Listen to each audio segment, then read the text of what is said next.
श्री पंचमुखी हनुमान कवचम्।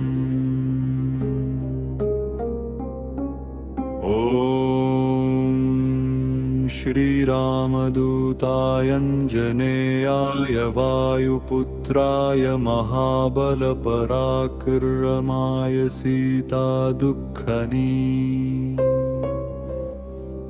कारणाय लङ्कादहनकारणाय महाबलप्रचण्डाय फल्गुनंसखाय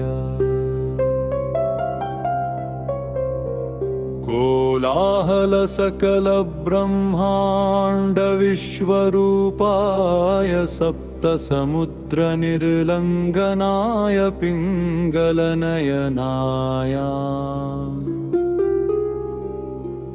मितविक्रमाय सूर्यबिम्बफलसेवनाय दुष्टनिवारणाय दृष्टिनिरालंकृताय विनीय संजीविता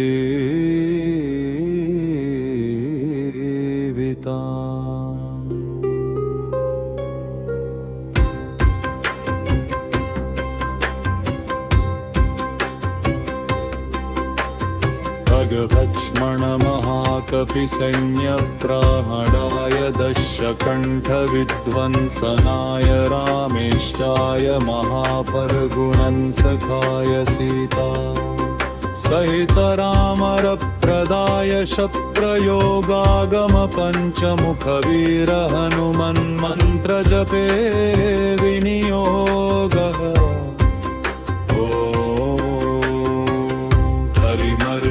मर्कटाय बम बम बम बम बम भौषट स्वाहा।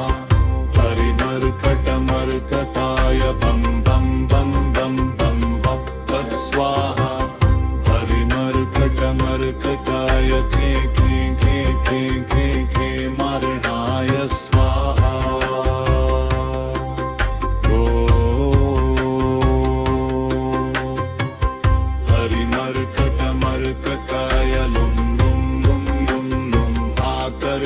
सकल संपत्कराय स्वाहा। हरिमर्कटाय धं धं धं धं शत्रुस्तंभनाय स्वाहा।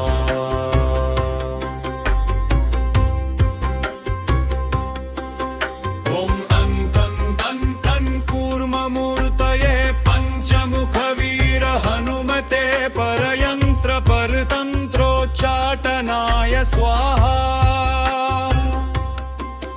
ॐ कं कं दं दं दं छं कं दं दं कं दं दं दं पं पं दं दं दं दं पं दं दं दं दं यं दं दल्वं शंशसंहं विवंश स्वाहा।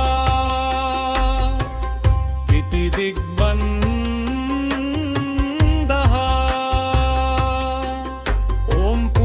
कपिमुखाय पंचमुख हनुमते पं पं पं तं तं तं सकल शत्रु संभरणाय स्वाहा।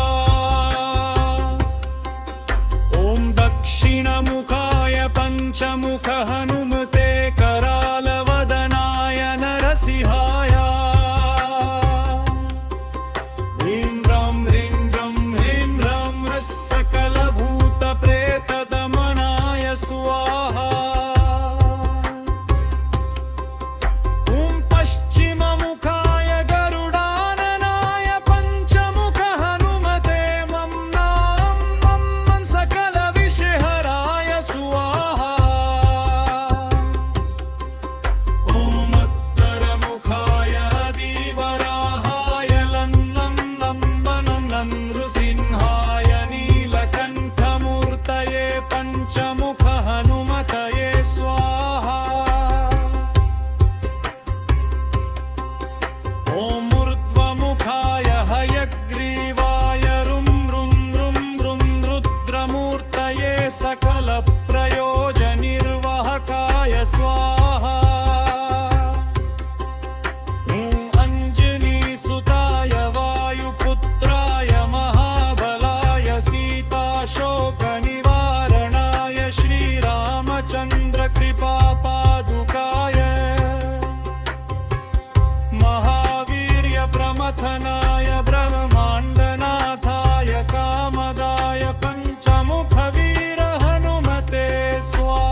परतन्त्रोच्चटनाय स्वाहा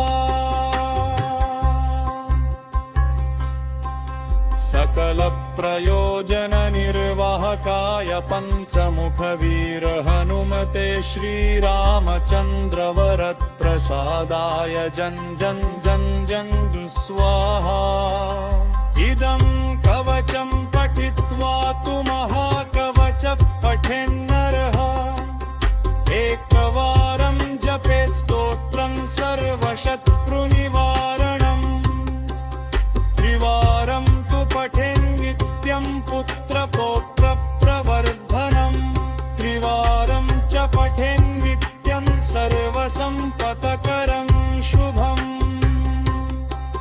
चतुर्वारं पठेन्नित्यं सर्वरोगनिवारणम् पञ्चवारं पठेन्नित्यं सर्वलोकवशङ्करम्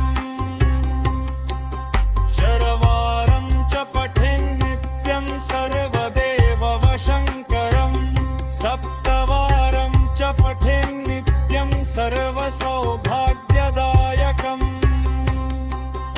अष्टवारं पठेन्नित्यं इष्टकामार्थसिद्धिदम् नववारं पठेन्नित्यं राजभोगमवाप्नुयात् दशवारं पठेन्नित्यं त्रैलोक्यज्ञानदर्शनम् ब्रह्मविद्यं पठेन्नित्यं सर्वसिद्धिर्भवद्भृनम्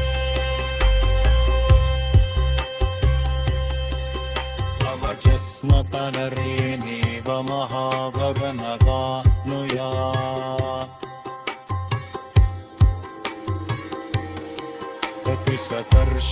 प्रतिसकर्षणसंविदायां क्षीरमचिन्दसीतापोक्तं शीकं च कुकररोहत्कवचं सम्पूर्णम्